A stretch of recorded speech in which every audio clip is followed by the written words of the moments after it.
Hola, ¿qué tal?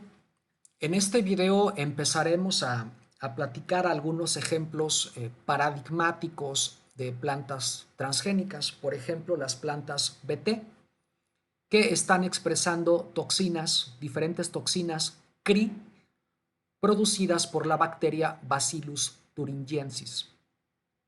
La motivación detrás de estas plantas es protegerlas de la incidencia o de la herbivoría de ciertos insectos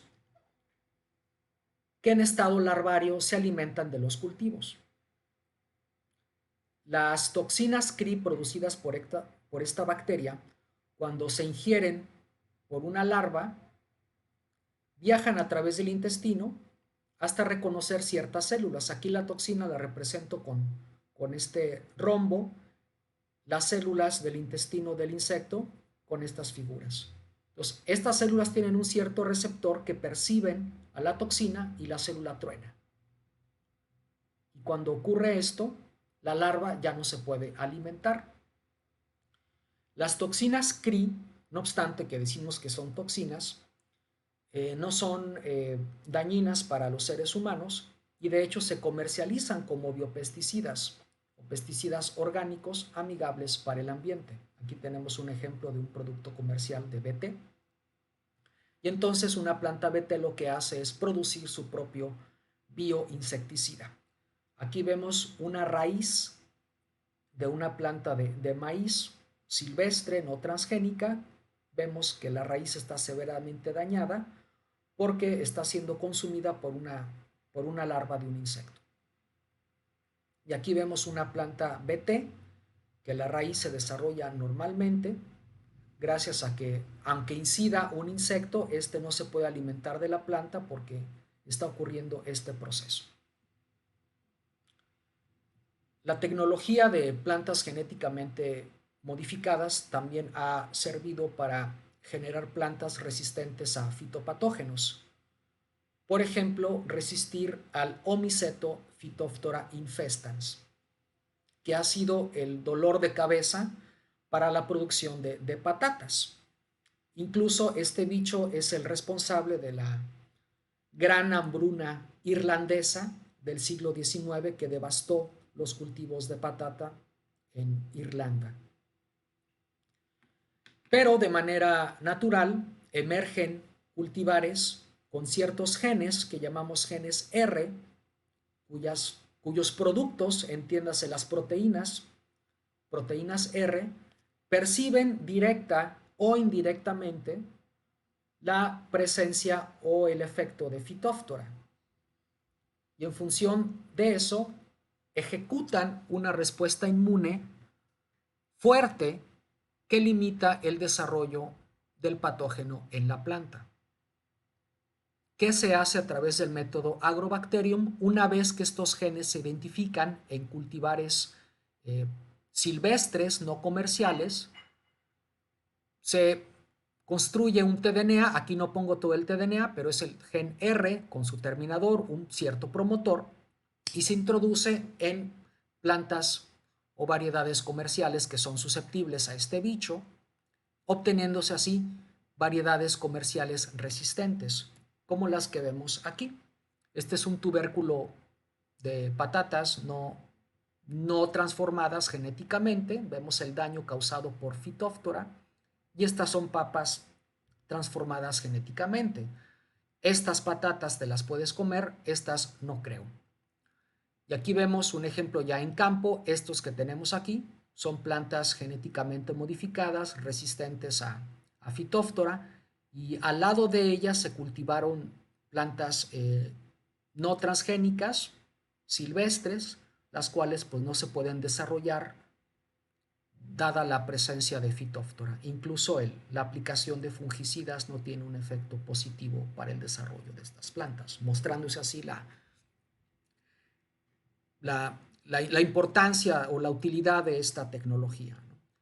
Pero yo creo que esta tecnología para resistir a fitopatógenos tiene su principal campo de acción en plantas que no cuenten con un ciclo sexual de reproducción, en las que yo no pueda implementar estrategias de mejoramiento genético tradicional, por ejemplo, en plantas de plátano o bananeros, que bueno, las bananas son las frutas más consumidas en todo el mundo, que crecen o que se desarrollan en países en vías de desarrollo que cuentan con climas tropicales y subtropicales idóneas para el desarrollo de estas plantas, ¿no? Y que últimamente se han visto amenazadas por un hongo, Fusarium oxysporum cubense, en especial la raza tropical 4, que está devastando los cultivos de esta planta en Asia, en Australia, en África y más recientemente en América Latina. Aquí vemos la apariencia de una planta enferma o infectada por este Fusarium, y aquí tenemos plantas transgénicas que expresan, en el caso de la planta que aquí está en medio, un gen de una planta naturalmente resistente, pero no comercial, y al adquirirla por esta planta, pues, pues se hace resistente y no muestra ningún daño causado por el Fusarium.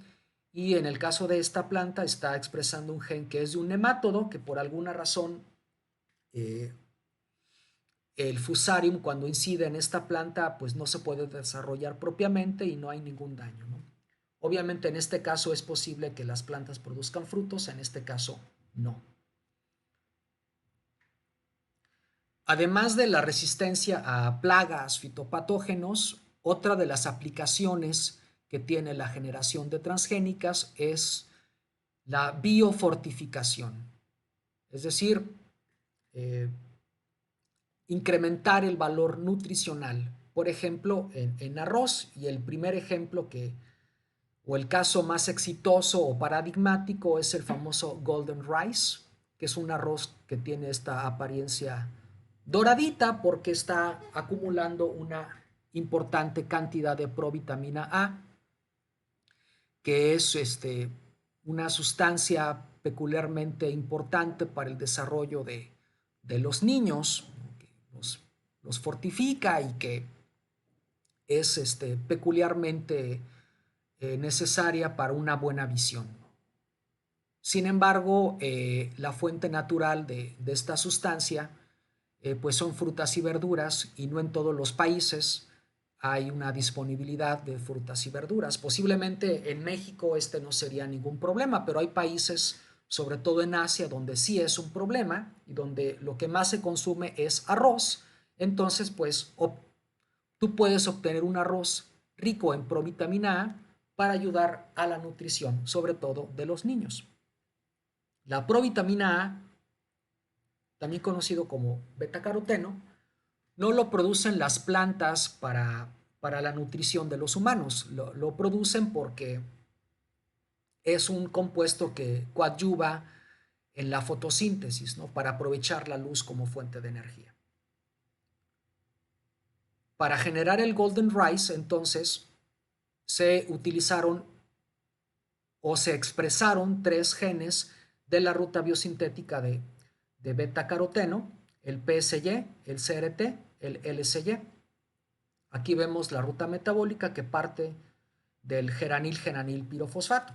Y como comentaba, pues es una ruta metabólica que se lleva a cabo en los plástidos. Entonces, para expresar estos transgenes, hay que cerciorarse que la proteína que se sintetiza en el citoplasma migre al plástido, porque es ahí donde se necesita. Entonces, es necesario acoplarle un péptido de tránsito o de señalización que a la proteína la canalice a los plástidos que represento con estos óvalos verdes. Entonces ahí se acumulan las proteínas para producir la provitamina A.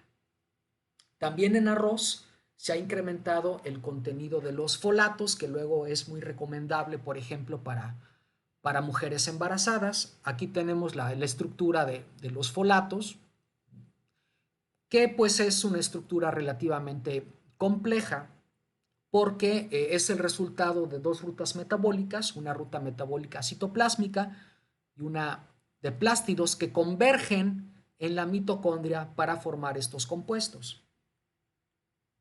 Y a través de la generación de transgénicas se han obtenido ciertas líneas que pueden producir o acumular hasta 100 veces el nivel de folatos que tienen naturalmente las plantas de arroz.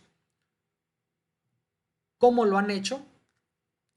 Como son dos rutas metabólicas que convergen en una ruta mitocondrial, se necesita la coexpresión de dos transgenes. Uno de los genes de la ruta de plástidos y el otro de la ruta que ocurre en el citoplasma. Aquí vemos el nombre de las enzimas que pueden estar en tDNAs independientes o en un mismo tDNA.